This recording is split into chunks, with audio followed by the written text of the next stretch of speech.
What is up, guys? You're tuning into this Okiru podcast. I'm your co-host, Jasper, and we thank you so much for spending this time with us. We hope you enjoy this episode. Make sure to follow us on our socials at okiru.apparel on Instagram, Okiru on Facebook, Okiru on YouTube, and also Okiru on major platforms such as Spotify and Apple Music. Thank you so much for spending this time with us. We hope you enjoy. Okiru. But did you hear about that old lady who was in the 80s who got black belt? Really? Yeah. 80s old What, got black jiu-jitsu? belt. Yeah. Oh, that's mad. 80s? Is it 80s or 60s? Or it was really old age. You wouldn't imagine it. Nah, But, yeah, 100%. It was just like, what the fuck? This she got a black belt, man? Like, holy shit, right? Damn. Crazy. Never too late, man. Yeah. Fuck all stuff, bro. Oh, she would. Like, I want to see this. Wait, are we recording?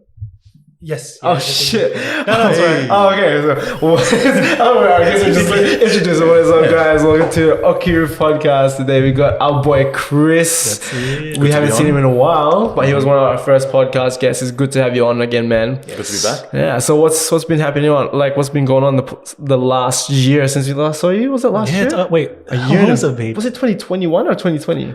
Time has just like been a. It's a blur now, man. Yeah. But yes, you continue to talk. I want to research what we were talking about, that old lady who got her black belt. I'm really curious now. Yeah, let's see. We got BJJ black belt. I'll include what we talked about previously because I started Oh, yeah, recording yeah, when we yeah, started yeah. talking Yeah. exactly Yes, please, that. just So- include it, man. So they have context. 65 years old.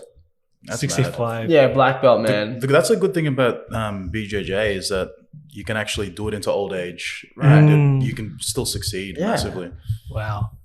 Because would you say in BJJ, it's why would you be able to do it in an old age? Because that's still a very physical thing, right? It's mostly because it's not. You don't have to be super athletic to do it. Anyone can do it. Right. Because it's more about technique over athleticism. Like it's meant to be the person with the best technique can use good leverages in order to overcome someone with bigger and stronger. You know what I mean? Yeah. Nice.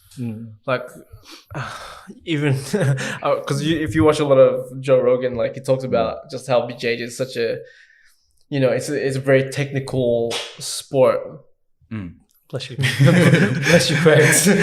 But and just because some guy looks big doesn't mean he's necessarily the best. Nah, not a Sometimes chance. you could get like the skinny, scrawny guy that can just take that guy down, right? Yeah. Like if you know the technique, the right moves, how to do things, and experiment with that, like you can, destroy anyone. Yeah. Because you can never really judge someone anymore. Like you don't know if they might know BJJ, man. It's like, oh shit, like this guy can fuck me up. So I do BJJ. Oh shit, yeah, I don't want to fuck with you, man. Like anyone who says they have a black belt in Brazilian Jiu-Jitsu, I have the utmost respect for. Yeah, Because you could do it for so many years and put in train almost every single day. You still won't get your black belt.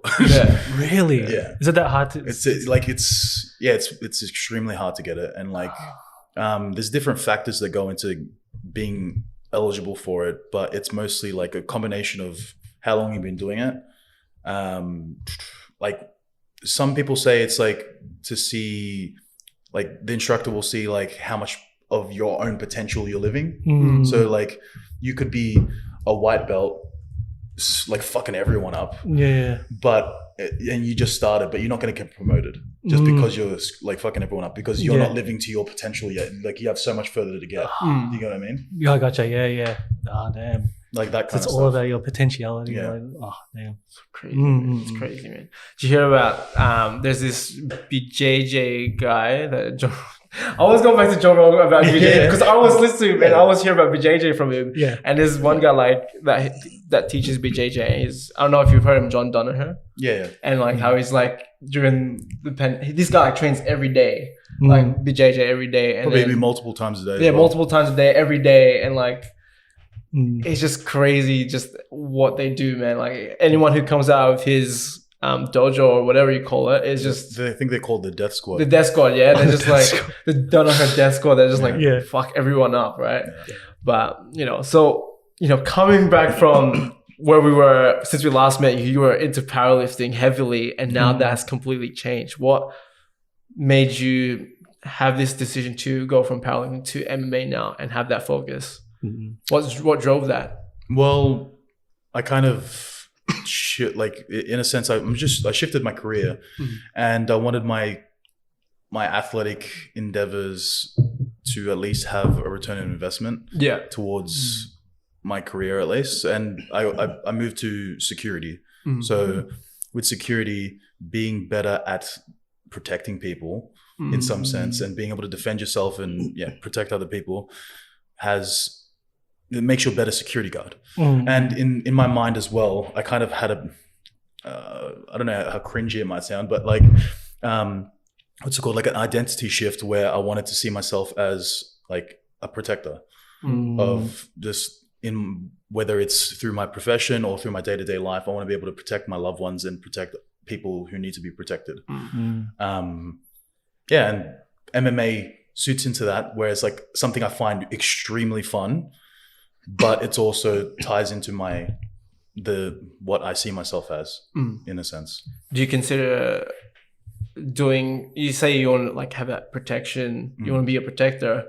Do you think maybe your thing might be best suited for a different profession as opposed to a security guard? It could be. Yeah, I was thinking possibly getting into the police force. Yeah. Or even doing bodyguard stuff as well. But right now, this is where it's at. Yeah. We'll see how that progresses over time. So you talk about like that shift from powerlifting now to fighting, because before you were also doing kickboxing, correct? Yeah, that was a long time ago, like 2013, 2014. Then I moved to powerlifting. But yeah, I think initially I got into powerlifting just because I was like initially a lot better at it than I was at kickboxing. At least in my eyes. But it's just I got addicted to the progress and seeing how much better I did than my peers.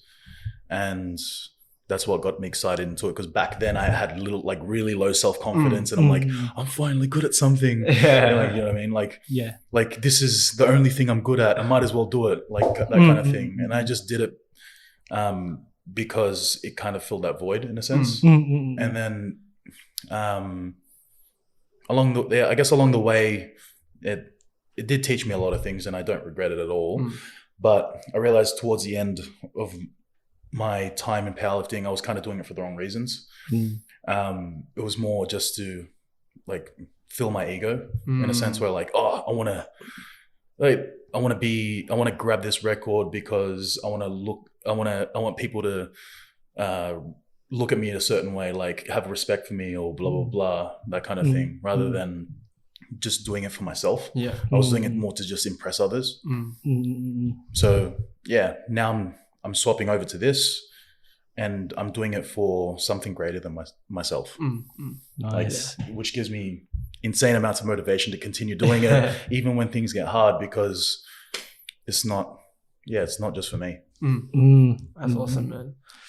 I was gonna say, was there a lot of things that you can do that you took from the powerlifting now that you're doing like MMA? Is there a lot of things that that you can take from the powerlifting to?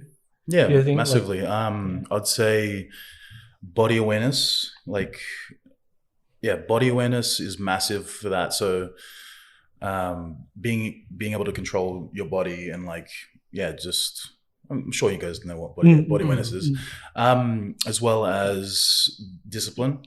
What else? Discipline. Knowing the sciences behind all athletic training in general. Grit and determination, and just being able to knuckle down and being able to flip a switch when you need to, which is really good. But yeah, all of those things definitely had carryover into MMA. Yeah, I imagine the amount of focus you need for MMA. Imagine being in a position where you're getting choked as hell, and then what do you do? You panic, but you have to get that focus back.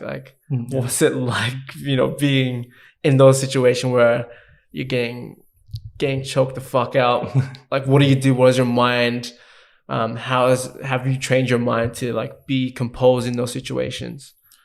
You just you train your mind just by being in it very often. You become desensitized to it, and you realize like initially you're gonna be like, oh fuck, what do I do? This is so uncomfortable. This is painful. Yeah.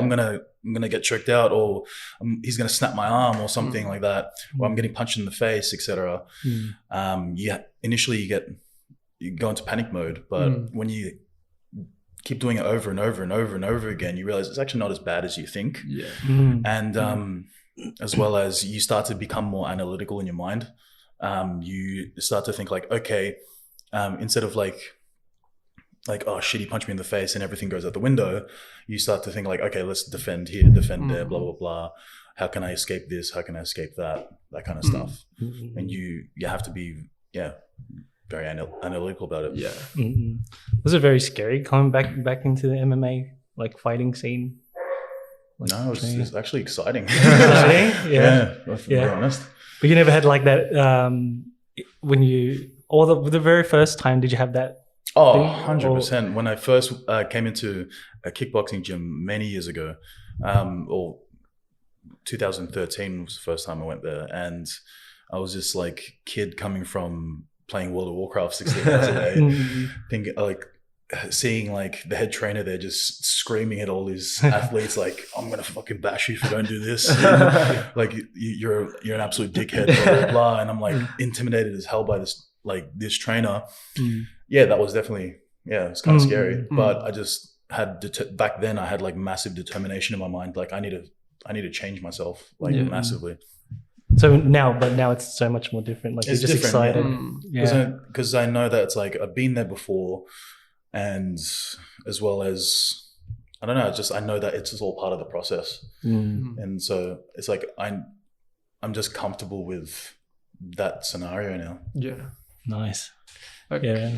Like I think if I was to walk into the gym and I saw someone like you standing there, I'll be like, oh man. I think I'm gonna die today. If I die today, it's okay. It's all good. Yeah. What everyone says though is that they notice is like usually the biggest or strongest people at like any sort of gym is usually the nicest. 100%. Because they don't have anything to prove. That's true. That's so true. Yeah. No, Sure. nice. But yeah, like that building the confidence through the action of doing it and through the amount you do it. That's how you build the, what's the word? Oh, fuck.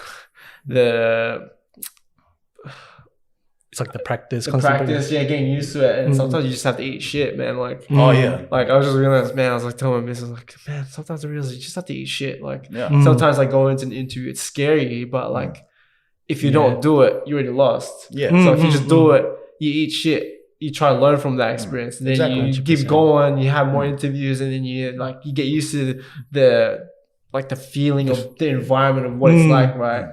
You know, because you can't just go into a situation expecting it to turn out the way you want to, especially if it's the first time, right?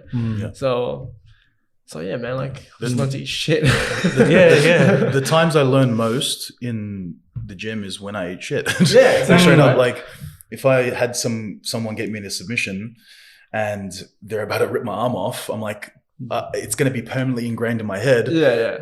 Learn how to defend that exact submission. Exactly, right? You know what I mean? It comes back to that question, like, can you learn without suffering? Like, is the only way of learning through suffering? And it was just like, kind of is, man. Exactly, right? It kind of is the only way to learn. And like if you didn't eat shit with that move, you wouldn't know how to defend it, right? Exactly. If you knew everything, or maybe I might have the theory of knowing how to do it. Exactly. But unless you get put in that situation, it's not going to be like, you need to have like almost an emotional attachment to learn something like fully. Exactly. Exactly right. Shit, man. So, you know, I remember last time we talked, like you were very ingrained in self-help and reading. Is that something you're still practicing? Is that something you're still doing? Read, but not as much as I want to, at least.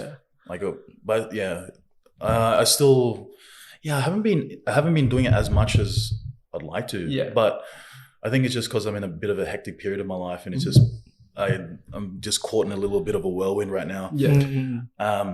Just with changing careers and moving, like moving houses like nonstop the past couple months. So yeah, it's like anytime I can find to do it, I'll do it. Yeah. But most of the time, my spare time is just being spent sleeping. Yeah. I'd At the imagine. moment, at least. Yeah. All the recovery that you must have to go through. 100%, yeah. Because training a whole bunch and then working all the time. Yeah, it's and then working shift work as well. So it's it's a pretty hectic, but it's fine. Yeah, no, It'd be sweet. Yeah. How's that growth been from last year to where you are now? How do you feel as a person? I don't feel as a Have person. you noticed? Have you reflected on that? Like, man, like last year I've grown so much because of this. I haven't actually done the reflection. Man, it's good that you brought that up. But I think ways I've grown is that, let's see, I'm just trying to think of like outside athletic development. Well, I definitely have more work ethic than I used to, even though like I still had good work ethic back before. But I think it's like I've never had this level where I just feel like I'm almost like working all the time and like looking towards improving nonstop all the time. And it's hard to switch off now. I don't know if that's a good or bad thing. Yeah, I mean, it can be. Depends on what your goals are. Yeah. But yeah, that's one side that I've grown, at least in the past year. And yeah, that's the main thing I can think of. Like I'd have to think about it, like reflect on it properly. Yeah. No, it's good that you bring that up. Like you can get to many different like opinions on this. Some people will say, "Oh man, that's so unhealthy. Like you're just gonna burn yourself out." And some people will be like, "I respect that. Like, man, just keep going. All the work you're putting in is gonna pay off. Like, you keep on that. I don't want to say the grind, but you keep on that workhorse that you have right now. Like, you stay consistent as much as possible. So it's kind of hard to listen to. What do you listen to, right? Yeah. Depends on what you want out of life. Exactly. Really. Yeah. Like, and your capacity, I guess, of the exactly. person. Yeah. Yeah. So that's a good question. What do you want out of life, man? Well, what I want out of life is to create the most positive impact as I can before I die. Yeah.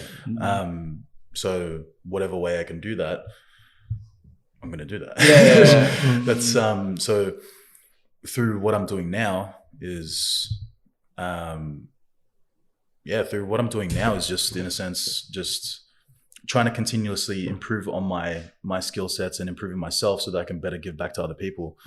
And yeah, I'm not sure what else to say. That's good. That's good. No, that's good, man. Like, how did you imagine that before, and how do you imagine that now? If you can, like, before I wanted to do it through powerlifting, and I like now that I'm swapping over to MMA, it's like, and I'm basically just starting this endeavor. I don't feel comfortable like swapping over my coaching services to MMA because I'm not like an authority in that. I'm not an expert in that subject yet. So it's going to take some time. So I want to get in the trenches and like go through what I need to, like, so I can walk the walk when it comes to this, and then eventually start teaching people about it. Yeah. That's way further down the road, but it's just a journey that I want to go through at least. And then in the meantime, while I'm doing this, while I'm working security, at least I can have a positive impact in making people feel safe. And sometimes even potentially saving people's lives. It's not my life's work to do security, that's for sure. But it's just a stepping stone at this point in time. Have you been like in your job put in a situation where it's very dangerous or? Oh yeah. There was a guy at the hospital, probably a couple of weeks ago that had a machete, and he was in the psychiatric ward, and he was threatening a bunch of people with that. Luckily, they were able to confiscate it off of him before he actually decided to do anything. But yeah, he was like known for being an extremely violent individual as well. In terms of other situations, there's Nothing too crazy it's at least yet. It's mostly just been like the odd brawl here and there that we have to break up. But yeah, it's not too bad so far. We'll see how it goes. Because Ballarat's not exactly super hectic. Well, hopefully you don't hopefully you don't get into those dangerous situations too often. No, 100%. Like they don't. I prefer to avoid it as much as possible, obviously. But it's like if it does happen, it kind of like in a weird way excites me. But as long as I don't get too badly injured. That's what matters, man. Like as much as you want to protect everyone, you're going to protect yourself too. Exactly. I was gonna say, it's like, you know how you're talking about previously, how like you have to have that mental switch when you're fighting from like, you know, I'm thinking you're saying from being like calm and then to like really aggressive and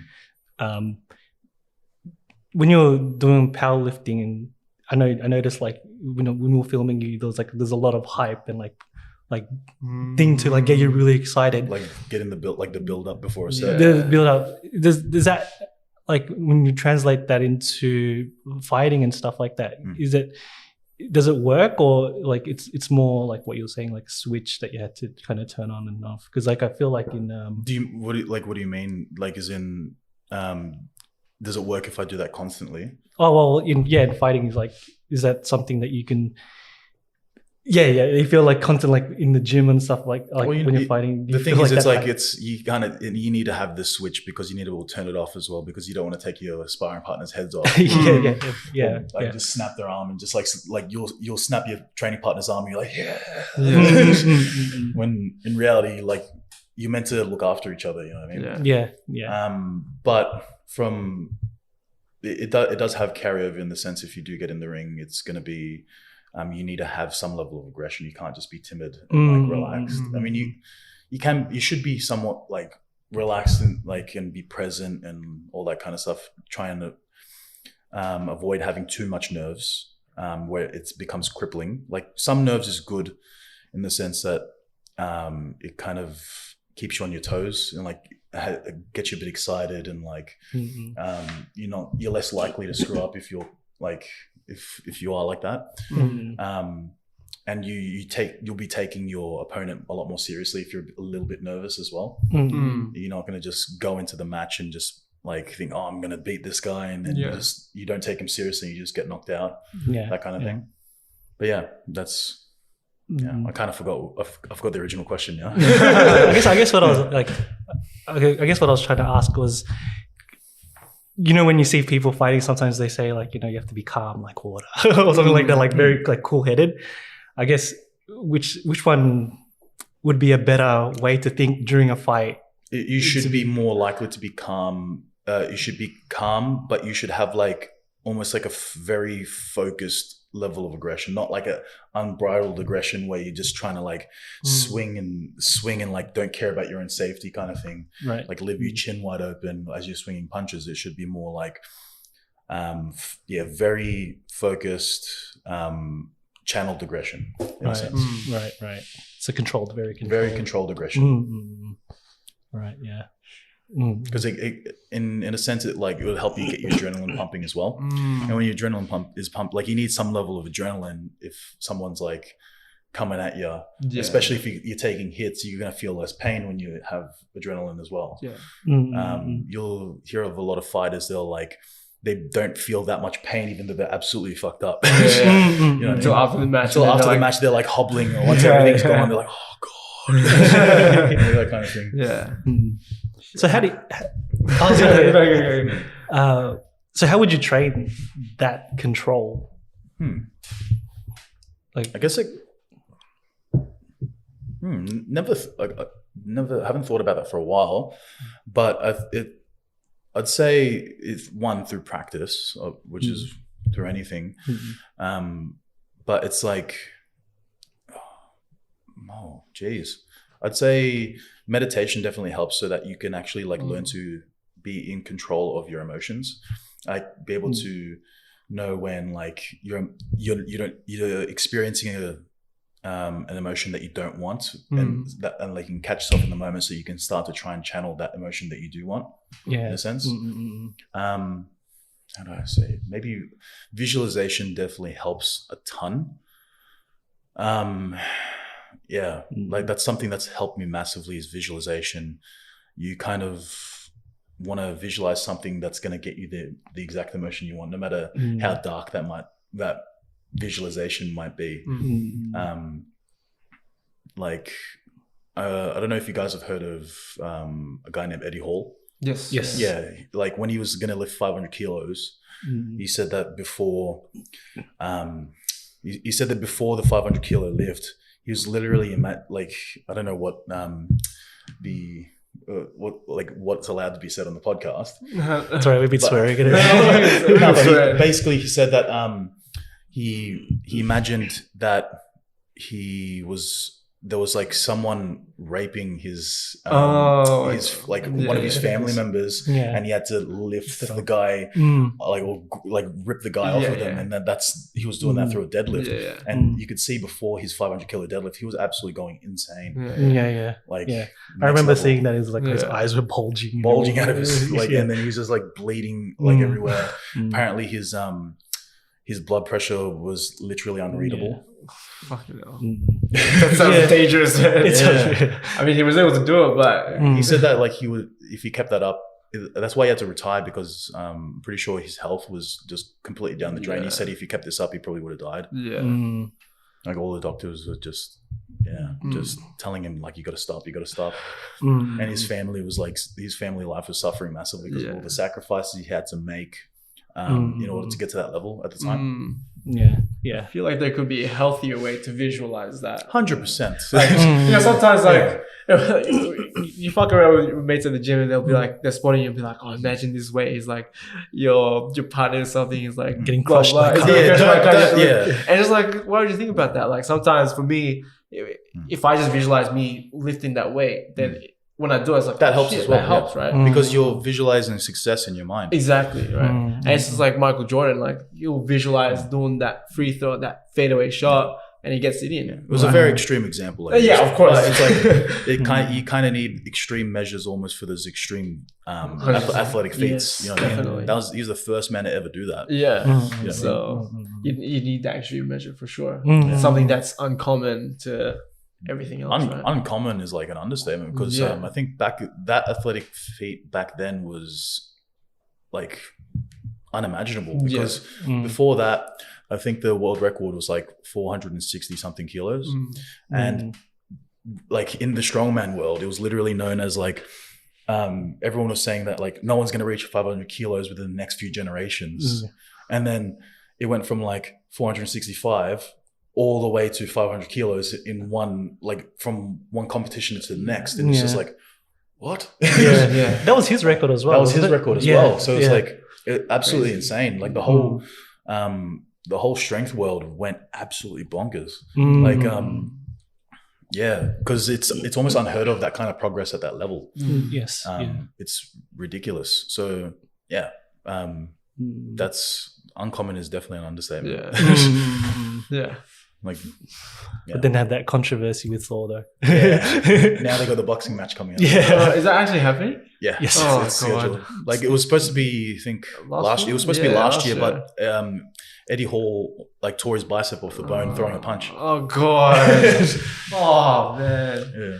Had to get surgery. So much weight, I guess. Honestly. Yeah, a lot of weight and power. Yeah. Man, that's like with me. Like I did a powerlifting program, and I was like, "Fuck, this feels really cool, like lifting these weights." Yeah. And after that program, I did it a second time, and on that second cycle, I was like, "Man, my body's destroyed, fucked." Like, and I just had to stop. It's a 6 week program, and then on the fifth week, I was Candida. Candida, yeah. On the 4th, 5th week, I was like, man, my body's gone. Like, I can't do it.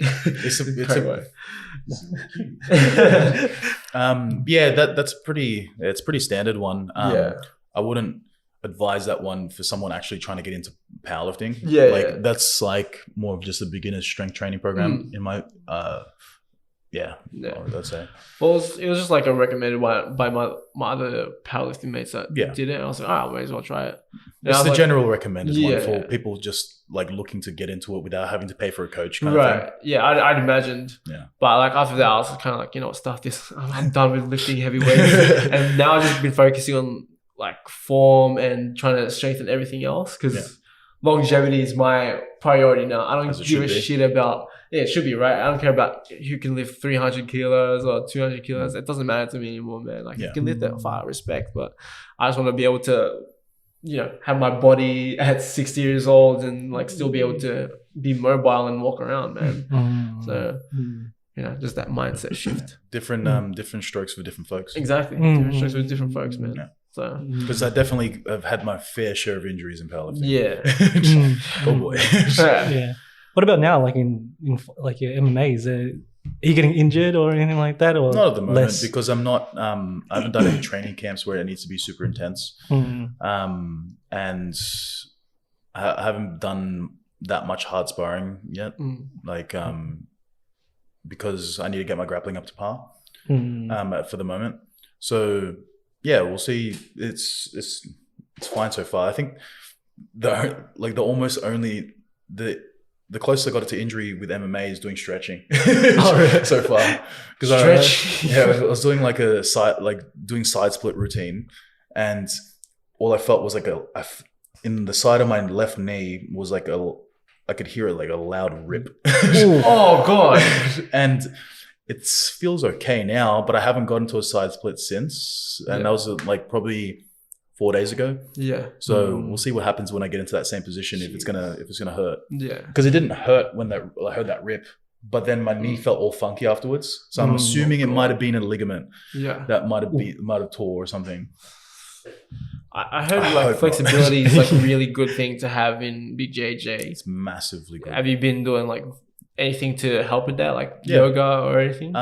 There's an online stretching routine that I've been doing that's called hyperbolic stretching routine, which is like it's a paid one, but it's basically a front split, a side split routine, and I think they got upper body stretching routine, but I haven't been doing that. Just been focusing purely on side splits just so I can get my head kicks again. It works great for I can do my head kicks again. It's nice. What's it called? It was I think it's called a pike, where you can bring your head down to your knees with like straight legs. Right. Like the hamstring mobility. What else? There's an upper body pike. Yeah, it's mostly those. And then they got like the further stretching routine, which is like once you've achieved the side splits and the front splits, you can take it even further and do like the over splits where like, how do I describe it? It's like you're in like an upright position, like doing the front splits, for example, and you can bring your feet up further up like that. If that makes sense. Yeah. It's crazy. Are you able to achieve like the side split, the front split? No, not fully. Like I can get sort of close, but it takes a lot. When you're trying to push lifting, because I'm still trying to maintain getting stronger, but doing that while trying to do the side split routine at the same time, it's kind of like you'll get some progress and then it kind of reverts it back a little bit, and then you get more progress and it reverts back a little bit. So I just need to do it for a bit longer. Like I'm making a lot of progress on it. Before I could barely get my feet past shoulder width. And then like now I can pretty much almost touch a floor, which is good. Damn. Ooh, shit. Nice. That took about 30 days of doing that. Oh, actually, no. Yeah, 30 days of doing it, like to get to that point. So I reckon another 30 days, I'll probably get a full side split. Nice. It'll be fun. How do you increase your flexibility? Is it just more like stretch until it hurts and it's what's what they do in that stretching routine is it's a thing called PNF stretching, which stands for proprioceptive neuromuscular facilitation, which is just a fancy way of saying like contract and release kind of thing, contract and relax. So it's like, let's say you're doing hamstring. So you stretch your hamstring out, and like you get to a certain point here, you get to like your end range of motion, like how far as you can go, and then you push your heel into the ground, like you're basically trying to tense the hamstring as hard as you can, and then once you tense it, you relax, and you can actually go further into the stretch. So you're almost like tricking your brain into being able to actually go further than it normally can through just general static stretching. Right. And you'll do that, but you won't do the contract and relax too many times in a row, because eventually you can get a bit too far for like your body's capability, and you might end up like tearing something. So you're gonna do it like, I think it was up to like maximum of five times, like 5 contractions, and then you sit in that stretch for like 10 seconds once you've done the 5 contractions, and then you just stop. Otherwise your muscles get really fatigued as well. After the thing, you just feel like dead. It's almost like it's a straight up workout. Yeah. Damn. Nice. Yeah. Man. Have you done yoga before, like in a session? I've never done a formal Like yoga class? session before now. Oh, really? I want to try it so bad. I definitely need it in some areas. Like my upper body is just tight as hell, man. Yeah, man, definitely try it. I'll see if we can, because we might have a class on Saturday. If you're free, I'll see if we can get you to come in. Yeah, see what happens, man. Yeah. The 12th, right? 12th. 10:30. Oh, no. Like, what day is it? 12th. It's the 12th. Yeah, Yeah, the the 12th. 12th. March Saturday, the 12th. I'll see if I can, maybe we can get you in that class if you're free. So you can see what it's like. Yeah, man. But yeah, I remember when our mate did it, Lim. He's like, I was sweating my balls off. JP was sweating his balls off, and Lim was like, Was it hot yoga or was it regular yoga? Regular yoga. And like, you guys are sweating. Like that was just like a very easy. Imagine hot yoga, dude. Yeah, I want to try it, but I want to try it as well, but I'm probably gonna pass out. Yeah, I want to get better at yoga, and then probably try hot yoga, and then see where that goes. But that class that he said was just like a very novice class. It was like so hard to do, and I was like, man, yoga is really like, it's pretty tough if you've never done it before. 100%. Yeah. Especially if you're really stiff as well. Yeah. Like you weightlifters. Lifting weights. If I went straight into yoga, like off of powerlifting, before where I'm at now, I would have died. It's crazy. Right? I would have straight up died. It's so crazy how stiff you can get from just lifting weights, but then you realize how important it is to get that flexibility through these movements, right? When it comes to powerlifting, it's you almost like purposely get stiff in certain areas, because if you have too much range of motion, then you're not going to be able to produce as much force. Right.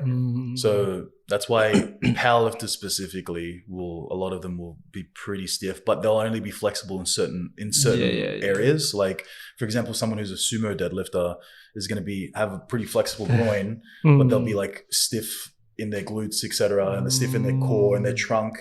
Like, you'll notice almost every powerlifter will not be able to rotate very far like this, because they need to not, like, if you rotate at all when you're lifting, you're gonna injure your spine. You know what I mean? So they're very strong at anti-rotation. Like so they're not gonna be able to do those yoga poses, twisting and stuff very much. No way. You know what I mean? Does that create a lot of imbalances in your body? It can, yeah. And like, that's why a lot of a lot of powerlifters will have specific accessory movements where they have to address those imbalances. Right. Otherwise, they're gonna just be in a lot of pain. Yeah. You were doing that a lot during your powerlifting days, like supposed to. Maybe that's why I got injured so much. Jeez. Yeah, because I always hear about, like, I guess I saw this article. I didn't read the thing. I just read the article of the title of the thing, and it just said like, bodybuilding is actually bad for your posture and stuff like that. I don't know, because I didn't read the thing, but I was like, Don't believe every article, man. I don't. But like, I guess when you just mentioned it, like about like the imbalances and stuff like that. Facebook. Believe Facebook, Yeah. man. They know everything. But, Turmeric cures cancer and COVID. That's where you get the doing just bodybuilding might actually be bad for your can be bad for your posture in a sense. But if you do like corrective exercises which is still part of bodybuilding in a sense, you can fix your posture pretty easily. Yeah. You got to look out for those little things. Man. The little things, man, can make the biggest differences. Don't only train chest and biceps, and then completely neglect your back. Because then you'll be like hunched over like this, and you'll be like, "Oh yeah, bodybuilding's bad for you." Like, no, because you're not training your back. Like, look at that, it's gross. Possibly. It's like, I got big It's like this. my back's fucked. It's like those guys that go use their oils in the thing. Synthol injections. Yeah, synthol, man. Yeah. Yeah, that's gross, man. Gross, man. Yeah. I don't understand it though, because it's like, I understand that they want bigger muscles or whatever, but it doesn't even look like they have bigger muscles. Yeah. It just looks like a balloon. Yeah. Oh yeah. It does. Yeah. Yeah. The first time I saw that, I was like, what in the world? Because you don't have the strength either. Like, Nah. Yeah, you don't have Like- strength, you don't have look. you or don't have the anything. look. Yeah. You just look like a That's the balloon. point, the point, man. Yeah. Yeah. You just look like a meat balloon. Not a meat, he had a meat balloon. Exactly. A meat balloon. It was all that fake synthetic shit. Damn. Yeah. So, do you have a specific diet you're following for? At the moment, it's nothing special. It's just get my necessary amount of protein in, and then the rest is kind of like generally whatever I want within reason though. Mm-hmm. But I'm gonna be honest. I eat junk food almost every day because it's the only way I could hit my calorie intake while doing MMA and like training so much. Because my daily intake just to maintain my body weight averages between anywhere to 5,000 to 6,000 calories depending on the day. So it's 6,000 calories. Because it's a lot of cardio involved and a lot of training. So it's like, and I weigh a lot as well. So I'm nearly 120 kilos. So yeah, it takes a lot of calories to sustain me. So, what's like the daily food that you would eat? You said you eat a lot of junk food. Was that like burgers, pizzas? a lot of servo food, honestly, man. Really? Yeah. Meat pies and Meat stuff like that. pies. Meat pies, sausage rolls, like sushi and stuff. What else? I'll probably go to, it's not necessarily junk food, but like a lot of go-tos is like the Woolworths roast chicken. I'll have like one of those a day. What else? Do you ever eat like just things to get calories in? Like, what do you call it? Just like a shake and no shakes Not anymore? at all. Like, because then if I do that, even if my calorie intake is 6,000, I'll be hungry. Like if I have I need to be satiated through eating like lots of food. Damn. How much in a day, like hours are you eating? That's a lot of food. But I guess you eat like pretty quickly though. Yeah, I do. Like all the hours, man. But nah. I don't know. I think it usually takes me. I'll probably eat like 3 times a day, but it's averaging about 2,000 calories a meal. It'll probably take me like 10 minutes to eat a meal. Oh, damn, you stop it. Damn, bro. Yeah, I eat really quickly. Nail that shit. Yeah, straight up. The crazy thing is you're like even though you eat a lot, and I remember like seeing you eat like I remember you ordered like food and then you're just like, oh, is that for everyone? But yeah, like you lost like so much weight from like just a transformation from now, and like even seeing you from a year ago like to now, like you're just getting more and more ripped. It's just like crazy, like damn. Kind of what happens when you train a lot, I guess. Yeah. How many days a week do you train, and how many hours of those days? So I average anywhere between 5 to 6 days a week of training. Actually, no, it would be pretty much 6 days all the time. Whether like in terms of MMA training, it would be 5 to 6 days, but in terms of just training altogether, it would be 6 days. And I'd average anywhere between 3 to 5 hours a day in terms of training. Yeah, and there'll be the most time consuming one would be actually no, they're both equally time consuming. I was going to say weight training. I was about to say that weight training is a bit more time consuming, but it's not really because MMA training is anywhere like 2 to 3 hours on average, and then weight training is anywhere between like 2 to 3 hours also. Actually, I just realized. But I'll do them both on the same day. I won't do like I should split it up, but I just don't have the time. Ideally I'll do it morning, one night, but don't have the luxury of that. Yeah, at the moment. So what's your average day look like? Average day, if I'm working, it'll be. Oh, actually, it's pretty hard to say my average day is because I'm on call and it's like shift work. Like, let's say I'm working in the nighttime. Let's say I'm working at 10 p.m. It'll be like for a night shift, I'll wake up at like whatever time, like maybe 11 a.m. and I'll have my food, etc. And then I'll probably go to the gym to lift weights at probably about 2 p.m., 2:30 p.m. ish. I'll finish that. I'll do that for a couple of hours. I'll finish that around maybe 5:30 ish at the latest. Like if I finish it at 5:30, or 5:30, I'll be taking my sweet ass time. But because training would be at 6:30 for MMA. So yeah, I'll do that. So I'll train weights, chill for a bit, like in between, maybe for like half an hour to an hour, and then go straight to MMA training, which is at 6:30. And then from 6:30 to 8:30 would be Brazilian Jiu-Jitsu and then striking. Sometimes I'll have like one-on-one PT sessions before the initial training starts. So it'll be 3 hours of MMA training. So it'll be 5:30 I'd do the one-on-one. Yeah. And then 6:30 I'd have the class, and then the 7:30 I'd have the next class. And finish at 8:30. Then 8:30 to I'll go straight home, get dressed, chill for a bit, go to work, and then that's it. Yeah. Damn. How was that? From your last way of doing things per day, how's that? What was the transition like? Was it hard, or was it already kind of normal for you to? Oh, it was somewhat hard, but like before, because I was just on my own terms, I'd kind of just wake up whenever. Yeah. And then I'll go to the gym whenever. And then when it comes to doing check-ins with clients, I'd generally do it towards the nighttime. If I can get it out of the way in the morning, I'll do it in the morning. Yeah. But there was no massive pressure to get it done. There's like, I always tell my clients that I'll do the check-in whatever day they're actually scheduled to do it. Yeah. Okay. It's not honestly not too crazy. It's like nothing that I couldn't handle. Yeah.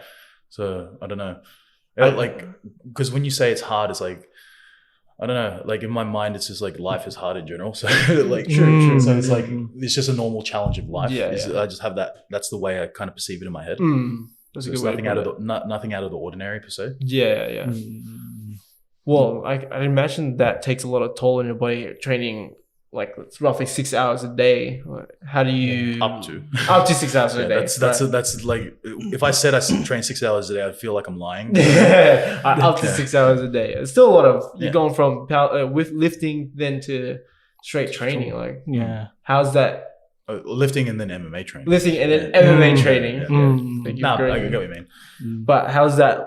Has it affected your mental in any way, or what have you done to kind of protect yourself or to increase your capacity to be able to, not let those feelings overwhelm you? Feelings like of burnout or, extreme tiredness. Because you're training like up to 6 hours a day and then doing so work. Much. Yeah. Because I have that strong sense of like purpose behind it all. Like that gives me a reason to always push through that burnout, or like through the times when it feels tough. Most of the time I actually don't even feel that. I don't feel that at all. I'll get one of those like sessions where I don't feel like turning up because I'm so tired. Probably once every couple of weeks max. Like maybe I think in the past 4 months I've probably had only 2 of those sessions. So I don't know, for me personally, I think, that strong sense of purpose underneath it. And then if you need a high level of fitness, obviously, to be able to do it, and it's not going to like destroy you. Yeah. So I had to build myself up pretty slowly to that. It took me because before I even decided to transition to MMA, I was building up my aerobic capacity for like 6 months. Wow. Yeah. Wow. Because I was just doing it as part of my body. Like I was just like doing a bodybuilding phase for a little bit. And I thought like, let's get my my cardio up just so I can have more work capacity in the gym, so I can do more volume and all that kind of stuff. And then I started to feel like, when I started to feel fit again, I'm like, holy crap, I can walk up a flight of stairs and it's not too bad. Like, and then I started to get excited about like, hey, I wonder what it'd be like if I go back into martial arts. And and then I had this whole little existential crisis for a little bit. But yeah, then made the transition to MMA. But I had the baseline of fitness there already, which was good. Yeah. And yeah, you need that. You need to be very fit if you don't want, like, if to do that and not burn out immediately. That'd be crazy. It's such so much work, man. Yeah. Like, especially training for so long. Like, whoa. I see it as like, I see it for me personally as my like meditation almost, like my escape from the world. Like everyone has their own little escape.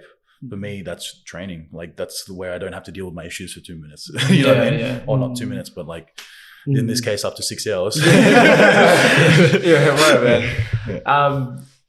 You know, we talked about that existential crisis. Do you think that gave you, because of it, or it was contributed to finding your passion behind that purpose? 100%, man. Yeah. I need to, if I want to go into any venture in my life at all, I have to give it my all. And the only way you can give it your all is if you have a strong purpose for doing what you're going to do.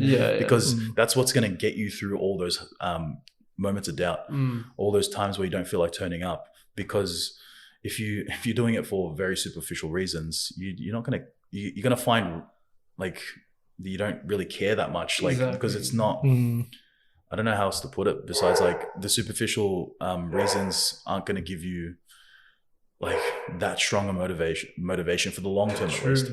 Yeah, true. It's very short-lived. Very, very short-lived. Like, for example, someone wants to go to the gym because they want to look good for girls or something. Yeah. Like, initially they might do that. And then what happens when they do get the girl? They get fat as hell. Exactly right. You know? They needed some other reason besides getting a girl if they want to actually stay in the gym for the long term, because once you get what you want, then what happens next? Yeah. You know? Exactly. Yes. It's like when I found my missus, there was like, oh, get ready for the relationship games. I'm like, what do you mean? Like, yeah, we're gonna enjoy our food, but I'm not gonna slack off at the gym and stuff. Yeah. That's not gonna be a reason for me to think, right? For you, it was like the opposite. Like you feel like getting more and more fit. Man, just looking sexy every day. Thanks, man. I appreciate it. Yeah, I feel like I'm getting fat, and then like sometimes I come over and she's like, "Oh, did you get more muscle?" I'm like, no, I swear I got more fat. Like I check the weights, I'm like, I'm getting like 5 kilos, and then like I do get more muscle. 5 kilos of muscle, man. I wish. But you know, coming back to that. Oh, whose phone? What was? Sorry if I'm intruding into that personal space, but that's fine. What was that existential crisis like for you? What was that experience? It was just trying to find trying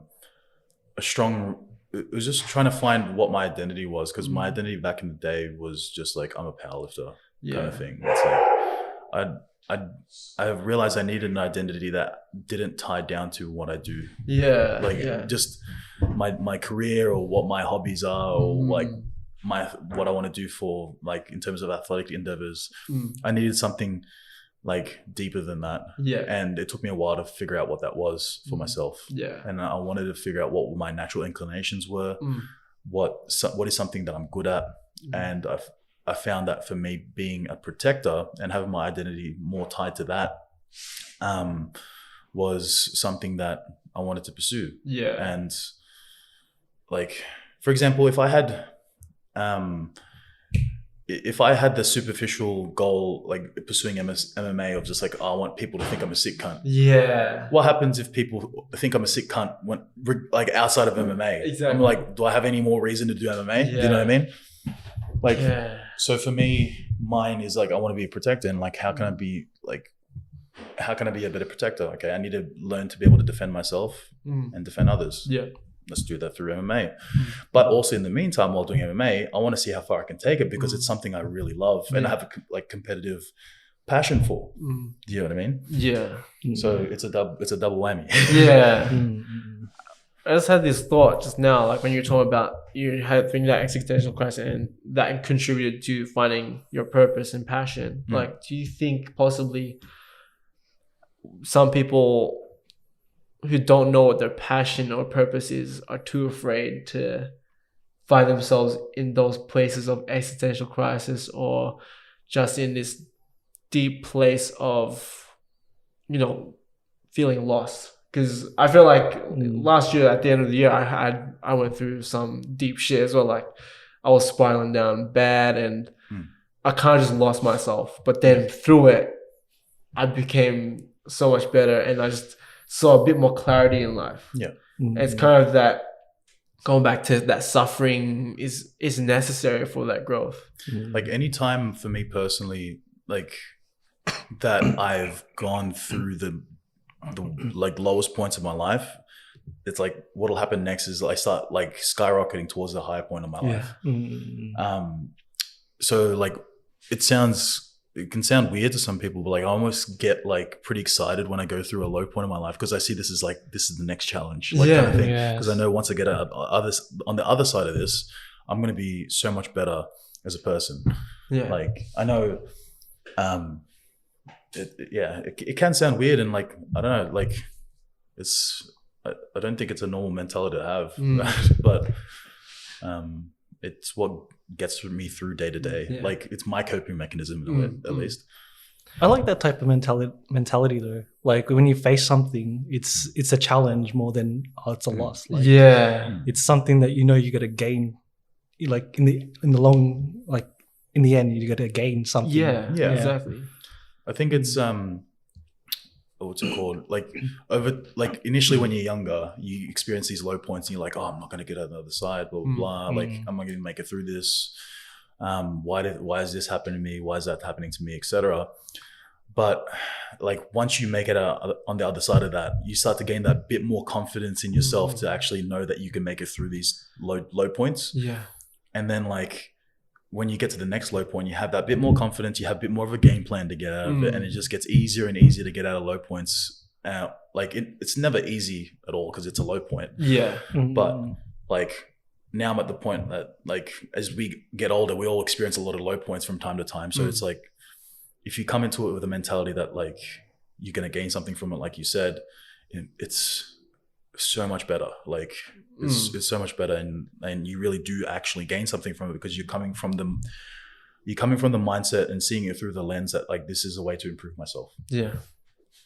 What was that growth mindset? You know, there's always going to be this ebbs and flows of life, man. Exactly. Like, you have to accept it, man. You have to accept it, and failure is not fatal, man. Like just because you're reaching this low point doesn't mean further down the track it won't get better for you, right? It's that saying, the greater struggle, the greater victory. Imagine winning something when the struggle was so hard. How much more successful do you feel?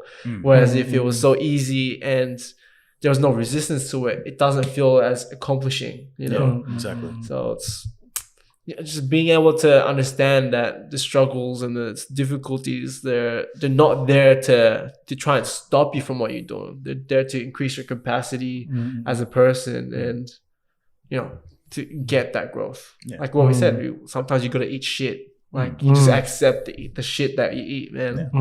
And then when you eat that shit, you don't want to eat that shit anymore. It's like, shit, what do I do to avoid eating that shit again? Or as you get older and you go through eating the shit, you get better at eating shit. Yeah. You start with hands, now you get spoon and fork, man. There's something you eat with chopsticks, bro. You sprinkle some stuff on top of it to make it more nutritious. Oh no, man. This is my wine. I just had gravy, man. The analogy kind of works. It does work. That's a disgusting analogy. We're gonna make this on the highlights for sure. Instagram highlights. Oh yeah. Make sure you eat shit. Sprinkle that shit. Just add some chili flakes. Oh yeah. Gotta spice it up a bit. Oh my god. Just visualizing in my mind, man. Just a massive turd on the plate. Just embrace it, man. Just embrace it. Embrace the flavors. Oh. Gotta drink to that. Man. Yeah, let's drink to that. Oh god. Oh yeah. Oh. Yeah. I was actually going to ask, like, 'cause when we're talking about like going down from failures and rising up from it, one thing that actually you what you didn't have last time we saw you to now is that you got a tattoo of a phoenix on your. Because when you were saying that, I was like, but then it turned to the shit talk, and I was like, oh, how do we bring it back? But yeah, you had this tattoo of a phoenix. I do. Rising up from the ashes. You know, rising from the ashes. So, what's the reason why you got that tattoo? And It looks very sexy, by the way. Yes. For me personally, the reason I got it was to me it represented my own my self-improvement journey, my journey to becoming a man, which is going from rising from you rise from the ashes and you turn into something beautiful. So in my sense, it's like going through my lowest point I ever did in my life, where I was suicidal, and then flipping that switch and saying to myself, I need to make something out of myself. Otherwise, and I never want to feel this way again. Otherwise, I'll end up turning into nothing or becoming nothing. So that's representing my journey, and it's just an ongoing journey, and just try and become as big and bright and beautiful as I can. You're very bright, big, bright and beautiful, my friend. Damn sexy. And you're on fire, bro. He's an actual flame. Damn, it's hot in here. Get to there, cut on sweating. But yeah, you mentioned from that rising from the ashes of that suicide to where you are now. How many years has it been since that, when you had those thoughts? 9 years. 9 years. 9 years, yeah. 9 years. But you eventually got out of it, right? I got And out I'm of it, sure yeah. those years. Those first few years were insanely hard, like to get out of. Like I was, they were the hardest. Like it's always hard when you're starting something. You know what I mean? But like, the further I'm getting into my growth, like journey, like towards growth, is it gets easier to improve yourself in different areas because you know the process. You know what I mean? And you have more confidence in yourself to know that, like, to stick to the process, even if it's hard, because like as long as you're like improving bit by bit, even like I can't remember what book it was. I think it was Atomic Habits, where they tell you to improve 1% every day. Well, there's a general saying. Yeah, actually. there's a general saying. Improve 1% every day, because as long as you're doing that, you can improve exponentially over time. But from the day to day, it feels like nothing. Yeah. But I guess that's common knowledge now. It's common knowledge now, right? Very common knowledge. But it's like something that it may be common knowledge to know that, like, intellectually, but people don't actually put into practice a lot of the time. Just because it's common knowledge doesn't mean it's common practice. Exactly. Yes. Exactly. That's the hard part, man. Like, we can, I heard this, all of us were kind of obese with knowledge, but we're not. I was actually obese back in the day. Me too. With knowledge. But some of us majority of us are just obese in knowledge, but we're not fit in practice. Wow. Exactly. Yeah, it's hard. True. Yeah. Right. And that's why it's. Is that a saying from somewhere? Yeah, I heard it in the audio. A podcast, another podcast. That's good though. Like, you have it ingrained in your head, the back of your head. You're not even sure where you got it from, but it's there, and you have the knowledge of that now. Yeah. Well, that's why, like, for me, I try to read or listen to something that I can learn every day, even if it's just a short 10-minute segment. At least I'm using my brain to learn something, and it might not stick to me, my consciousness, but it might stick to my subconscious. And eventually, sometimes it'll just come out. Like, something will activate it, and I'll just pull it forward. It's like, oh wait, I just had this thought. It's like that saying, how do you know what you really know? You don't really know what Yeah. you really know until what needs to be known has to be asked, right? Yeah. Mm. Yeah, that's why I always think to myself, it's like, I feel like I know a lot less than I actually do. Yeah, and then when right. someone's asked a question, it's like all these knowledge flows out of nowhere. Yeah. And all the stuff that you learned back then. I completely forgot I knew that. Yeah, exactly. Mm. So I was reading this book. I think it was called Peak Mind. Mm. How we all have a flashlight. Like we're all searching for something. It's all in the room, but once you put the flashlight on it, that's when we'll find it. Yeah, that makes Or it's sense. like a computer. We have tons of folders. We won't know what we're actually looking for until we look through those folders that we need to find. Right? And in order for that to happen, something needs to be asked or a prompt needs to be said so that it can be like filtered through. It's like the command needs to be done. Exactly. So, you know, I like the analogy, especially the flashlight one, because like it's like the room's there, but you just got to put the flashlight to find what you want in the room. Exactly. So I think she spoke about us having two flashlight. We got a flashlight and a floodlight. So a flashlight is that focused thing, whereas the floodlight is like a massive Broad. Yeah. So you see more, but it's less focused. Yeah. But yeah, like it's really interesting to look into these things. Like I've been reading a lot more on like neuroscience and then stuff with trauma, and it's very interesting to listen about, right? Like you just learn so much. It's actually that stuff like kind of similar to the stuff that I've read about in like recent months. Oh, really? And like human nature in general as well. All right. What book have you read about human nature? The Laws of Human Nature. Oh, is it? By Robert Greene. Oh, Yeah. Is it good? Nice. Yeah, it's pretty good so far. Yeah, Yeah. like it's a 600-page book, so sheesh. it's I'm taking it pretty slow. And not only is a 600-page book, but it's very, very small lettering in each page, so it's like very filled out pages. Sounds I'm like the Bible. It's the Bible. What's the laws of human nature? So yeah, That's very interesting. Yeah. Wow. What are some of the things that are in the book, like key things that you've taken so far from it? like because it's been a few months since I read it, but like learning about how to spot narcissists in general, and like just the different types of people, like different insecurities people have. I would not be able to like remember all the stuff off the top of my head. I'd have to reread it. Yeah. 100%. Because it's so very like what do you call it? It's such a So much detail. There's so much detail and everything, and like I kind of when I was reading through it, it was kind of a bit more of like trying to speed read because I was getting frustrated with how long the pages were.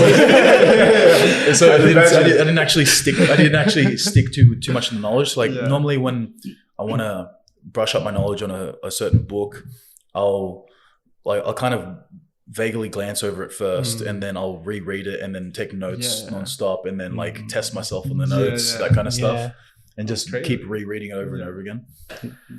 Sick. Repetition, exactly. Yeah, repetition, man. That's how you can help ingrain something. Because I don't like trying to read a ton of different books. I try and read very key books that I try and put into proper practice, kind of thing. That's why my book collection is like only like it was like 20 books total, but I've just kept reading them over and over again. No, that's really good. That's really good. One book I read recently that I really freaking enjoyed was called The Like Switch, and it's this FBI agent and like The Like Switch. Did you say? I've read part of that. I can't remember the guy's name, but I forgot his name. But like it's really interesting, like how being such a likable person can, people will do more for you when they 100%. I put that into practice all the time. Just trying to be as nice as I can to people, or just be as likable as I can. When I can't even, it's become subconscious to me now. Like it's hard to bring up this stuff, but like, the more people like you, the more they do for you. And like just having people skills in general, like you don't realize how much doors that can open for you. It's just having people who actually enjoy your presence. Exactly, right? You know what I mean? Another book I think I suggested to you was Influence is Your Superpower. I finished it. It was a really good book.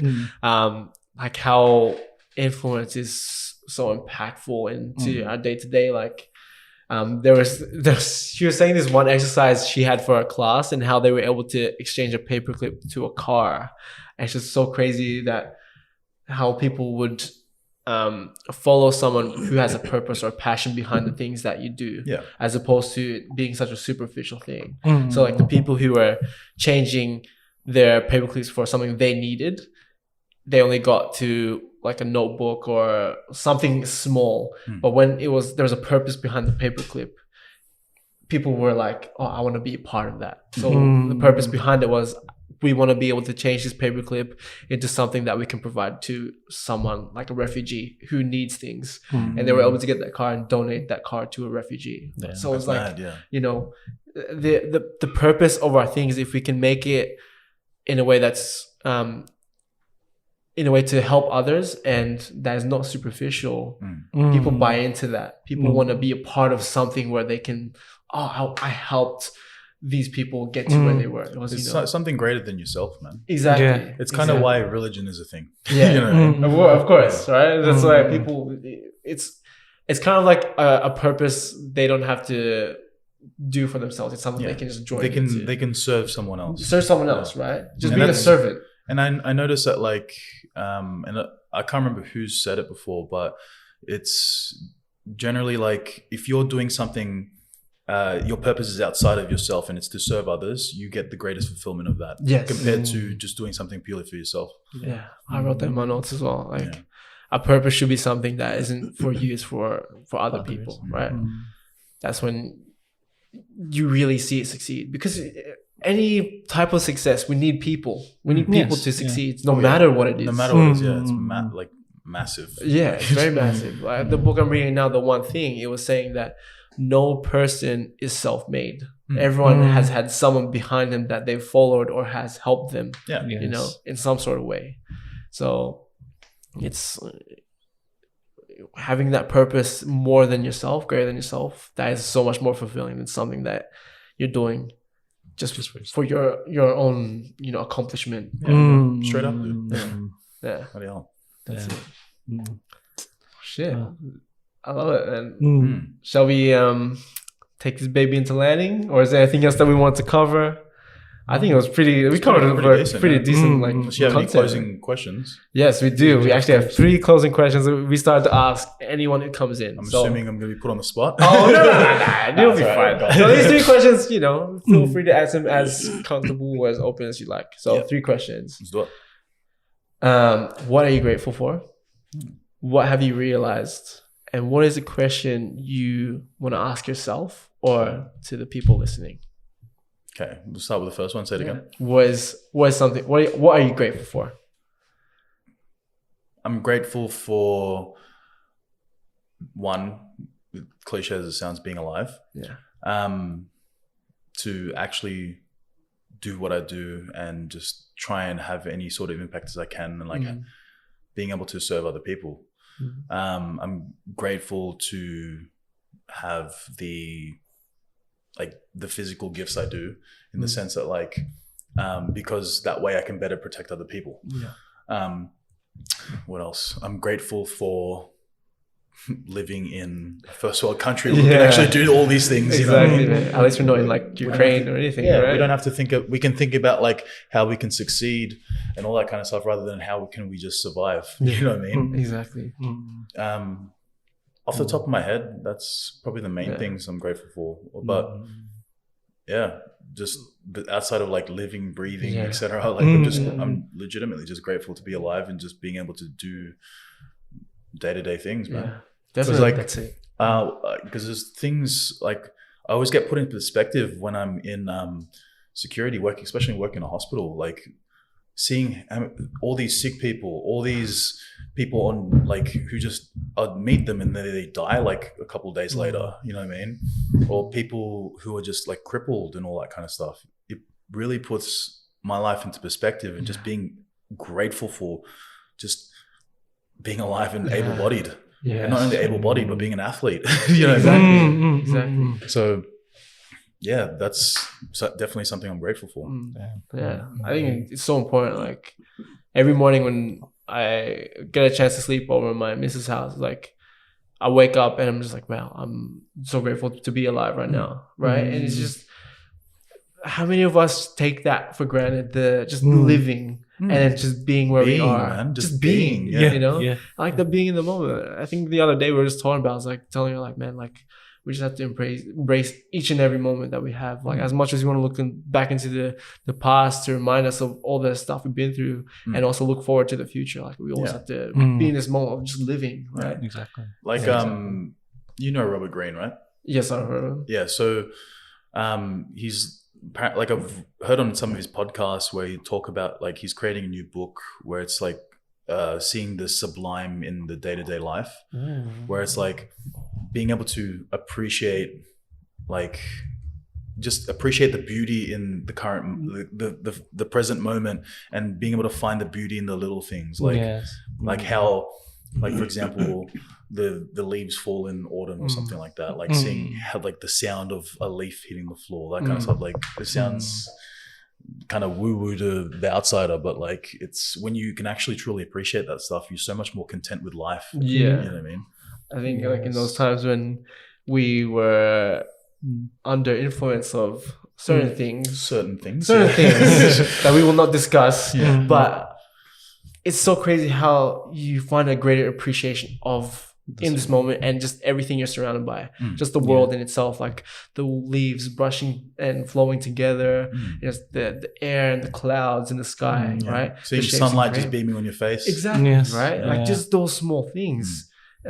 We take those things for granted, man. Like your beautiful garden, man, and then Quagmire sitting there so peacefully on the couch, right? There's so much beauty in the world, but all of us, because our minds are programmed to be attracted to the negative, we always forget about those small nuances. Getting caught up in the rat race as well. Exactly. And I've been there. Like sometimes we've all been there, right? Sometimes it comes back. You're like, oh man, like I'm so frustrated. I want to be here. I want to be there. But if you look at it, and anyone who looks inside your life, they're like, man, like you guys are successful at what you're doing. You're successful in what you're doing. When someone tells me like, will tell me like, oh, you're successful, blah blah blah. Like I'm like, what the hell are you talking about? Exactly, right. You like yourself don't see it. Yeah, it's like it actually boggles my mind. I'm like, no, bro. I'm so far away from where I want to be, that kind of thing. But then when I think about it, I'm like, oh wait, like I've had some successes in my life, but I don't see that as successful. Do you know what I mean? Like in hindsight, you are successful, but there's something greater that you're working towards. All of us. You have your own vision. You have your own vision. But like, we just have to remind ourselves, like, man, like I have made some wins. Like I am succeeding, but just because I'm not where I am doesn't mean I'm not successful. Like just because, man, you waking up in the morning, that's a big success. People don't even wake up anymore, or people wake up and they're paralyzed. And some people where it's for example, people who are extremely depressed, like just getting out of bed in the morning is a success for you. Exactly. Because that's the first step to being able to do anything. Like to be able to come out of that is you waking up and just that's it. Waking up and getting out of bed. That might be a big task, the biggest task for someone. Exactly, man. But as long as they're able to do that consistently, and then they start making more moves over time, and then eventually they can try and tackle it. You know what I mean? There's never like, you know, always be there to uplift people and just be there just to be a good person, right? Why do people bring people down? There's like no point. It's just to fool your own ego and it's stuff. Always out of insecurity, man. Exactly. They see the other person as a threat. Yeah. It's like the, what's it called? The crab mentality. The crab mentality. Yeah. It sucks, man. It sucks. Everyone's gonna experience those people in their life. 100%. You just gotta remember what your vision is and why you're doing things, and you just stick to it. Just because someone else doesn't understand what you're doing, even if it's people that you love, they don't see what your vision is, doesn't mean what you're doing is wrong. You just gotta stick to it, and you just keep doing what you're doing that you love, and eventually those things will turn to success. If you keep going, if you keep pushing, keep growing, keep learning. Obviously, this is only a small part of the success game. Like, there's a whole big other thing that you have to do, but just doing those things consistently day by day, that can help you. And it also depends on what people's definition of success is as well. Yeah, exactly. Just know what your definition of success is. Anyway, moving on to the second question. What have you realized? In any sense, like what have you realized today? What have you realized yesterday that was like, oh wow, like a light bulb moment for you?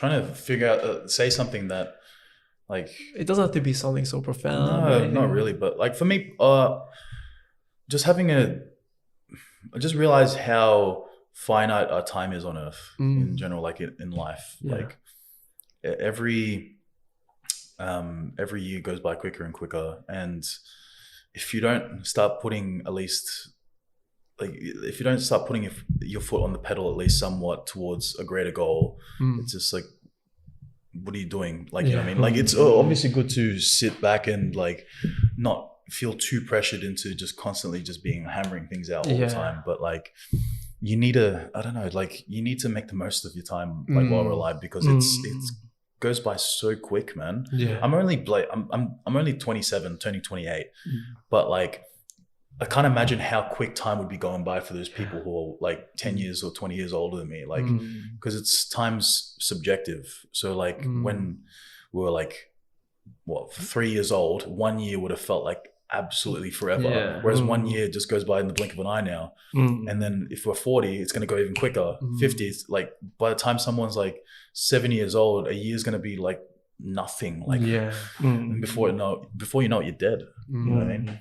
So yeah, I just realized how much more, like, it's not anything new I'm saying, but it's, for me personally, like what's like actually like being shown to me through my own day to day is like just how short time is, man. How short this life is. Yeah. Yes. Yeah, make the most of it. Exactly, make the most of That's it, right? Make the most of it. So use your time as wisely as you can, as just embracing every moment that you have. Exactly. Final question. What is a question you want to ask yourself or to the viewers listening? Ask myself. Yeah. Haven't done that in a while. It's a tough question. Everyone always like has a struggle with this one. Yeah. That could be a question. Why haven't I asked myself?